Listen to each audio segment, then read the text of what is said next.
En este video aprenderemos a estimar la moda para datos agrupados. Recordemos que la moda, cuando tenemos una lista de datos, es aquel valor que más se repite. Y cuando tenemos una tabla como la que tenemos ahora, lo primero que tenemos que recordar es ese concepto, ya que ahora vamos a marcar una clase como la clase modal, y esa precisamente va a ser la que tenga mayor frecuencia absoluta. Aquí, como podemos observar, la clase que tiene más frecuencia absoluta es la clase G. Aquí no hay ninguna otra que tenga una frecuencia igual o mayor. Si tuvieras dos clases que tengan la mayor frecuencia, entonces las dos clases las marcas como modales y tienes que calcular la moda dos veces o tres. Aquí solamente tenemos una, entonces vamos a marcar la clase G como la clase modal. Y con esta clase vamos a calcular lo que nos pide el problema. Tenemos aquí en pantalla la fórmula para la moda y lo primero que nos solicita es el límite inferior de la clase modal. Aquí, como podemos observar, el límite inferior de la clase modal es 19. Luego nos pide la amplitud. Aquí la amplitud, recuerda que restas los límites y con eso vas a obtener la amplitud. 21 menos 19 nos da 2, entonces ya tenemos la amplitud de la clase.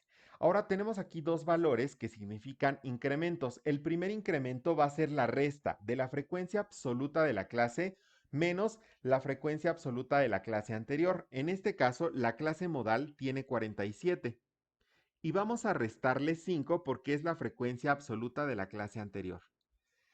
Para el siguiente incremento vamos a restar también los 47 de la clase que marcamos como modal, pero ahora con la frecuencia absoluta de la clase siguiente. Aquí podemos observar que la clase siguiente es la clase de apoyo, de hecho no tiene nada, por lo tanto es 0. Y al hacer estas restas ya vamos a tener los incrementos. 47 menos 5 nos da 42 y 47 menos 0 es 47.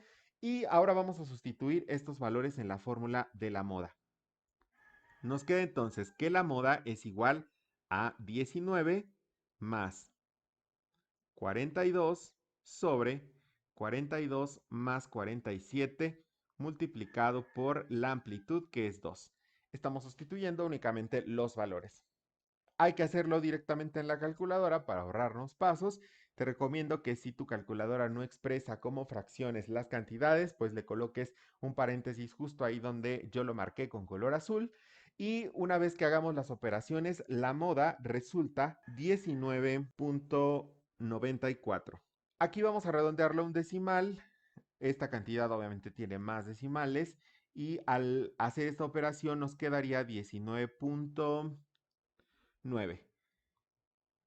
Ya obtuvimos el valor de la moda. ¿Cómo puedes saber si lo obtuviste correctamente? Debes observar tu clase que marcaste como clase modal y el valor de la moda debe estar dentro de los intervalos. Aquí el intervalo de la clase G va de 19 a 21 y como podemos observar 19 está dentro de esos intervalos, por lo tanto podemos decir que lo calculamos correctamente. Al contextualizar este valor que obtuvimos, podríamos hablar de que los participantes o la mayoría de los participantes recorrieron 19.9 kilómetros. Este valor, llamado moda, también se puede calcular para datos de tipo cualitativos y es el único de la moda mediana y media aritmética que se puede calcular tanto para datos numéricos como para datos de tipo cualitativos. Cuando hablamos de datos de tipo cualitativos agrupados, lo único que tengo que observar es aquella clase que tenga más frecuencia.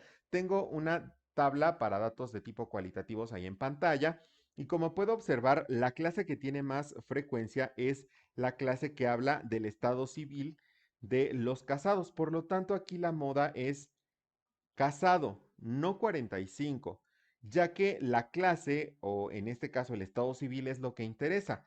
¿Cómo utilizaríamos este valor? Diríamos, la mayoría de las personas encuestadas son casadas. Entonces, así es como se interpreta este valor para datos de tipo numéricos y para datos de tipo cualitativos como los que tengo en pantalla. Repito que esta es la única medida que se puede calcular para ambos tipos de datos.